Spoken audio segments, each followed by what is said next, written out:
जय भीम सर्वांना। आज आपण डॉक्टर बाबासाहेब आंबेडकर ज्यावेळेस लंडनला शिक्षणासाठी गेले त्यावेळेस लायब्ररीमध्ये जो त्यांना अनुभव आला तेथील अनुभव आज तुम्हाला शेअर करतो। डॉक्टर बाबासाहेब आंबेडकरांचं अपूर्ण राहिलेलं शिक्षण पूर्ण करण्यासाठी डॉक्टर बाबासाहेब आंबेडकर छत्रपती शाहू महाराज यांच्याकडून शिष्यवृत्ती घेऊन ज्यावेळेस लंडनला जातात व लंडनला गेल्यानंतर तिथं दिवस रात्र अभ्यास करतात। असाच एक अनुभव डॉक्टर बाबासाहेब आंबेडकरांकडे पुस्तकं नसतात, पुस्तक घेण्यासाठी पैसे नसतात। अशा परिस्थितीत डॉक्टर बाबासाहेब आंबेडकर लायब्ररीमध्ये सकाळी सगळ्यांच्या अगोदर जायचे आणि लायब्ररी बंद होण्याचा शेवटचा विद्यार्थी म्हणजे डॉक्टर साहेब आंबेडकर हे असायचे। पैसा नाही, खाण्यासाठी जर बाहेर गेलो तरी पैसा नाही व जेवण करण्यासाठी गेलो तर वेळ जाणार। अशा परिस्थितीमध्ये डॉक्टर बाबासाहेब आंबेडकर एक पावाचा तुकडा आपल्या खिशामध्ये ठेवायचे व त्या लायब्ररीमध्ये पुस्तक वाचत बसायचे व भूक लागली की लपून तो पावाचा तुकडा खायचे व त्याच्यावर पाणी प्यायचे।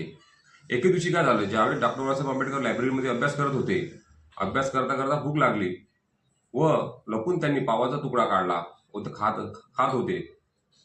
तेव्हा तिथं असलेला लायब्ररीयन यांनी ते बघितलं व तो डॉक्टर बाबासाहेब आंबेडकरांना ओरडला व डॉक्टर साहेब आंबेडकरांना म्हणला, ओ मिस्टर, तुम्ही हे काय करताय? तुम्हाला इथले नियम माहीत नाही काय? या लायब्ररीमध्ये अन्न खाणे व अस्वच्छता करणे गुन्हा आहे, त्याची तुम्हाला शिक्षा मिळणार, ती भोगावी लागणार। डॉक्टर साहेब आंबेडकर विचारात पडले, आता हा भला माणूस मला कुठली शिक्षा देणार? त्यावेळेस तो लायब्ररीयन बाबासाहेबांना म्हणतो की तुम्हाला याच्या पुढे लायब्ररीमध्ये येता येणार नाही, कारण तुम्ही या लायब्ररीचा नियम तोडला।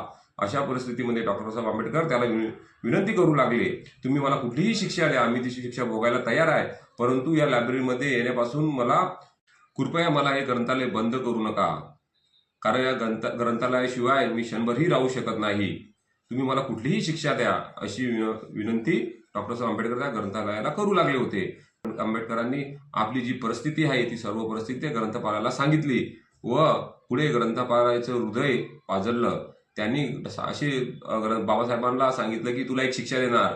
बाबासाहेब अजून भयभीत झाले, आता कुठली शिक्षा असणार? तर तो ग्रंथपाल म्हणाला की तुला आता याच्या पुढे दररोज जो माझा डबा मी घेऊन येतो तो डबा तुला माझ्याबरोबर खावा लागेल। बघा, बाबासाहेबांचं मन हरळलं। बाबासाहेब म्हणाले, मी ज्या देशातून आलो त्या देशामध्ये मला स्पृश्य लोक मला स्पर्शही करत नाही व माझ्या बाजूलाही बसत नाही, परंतु या परदेशामध्ये जी लोक मला ओळखतही नाही, इथं दया आणि माया दाखवून मला जवळ घेतात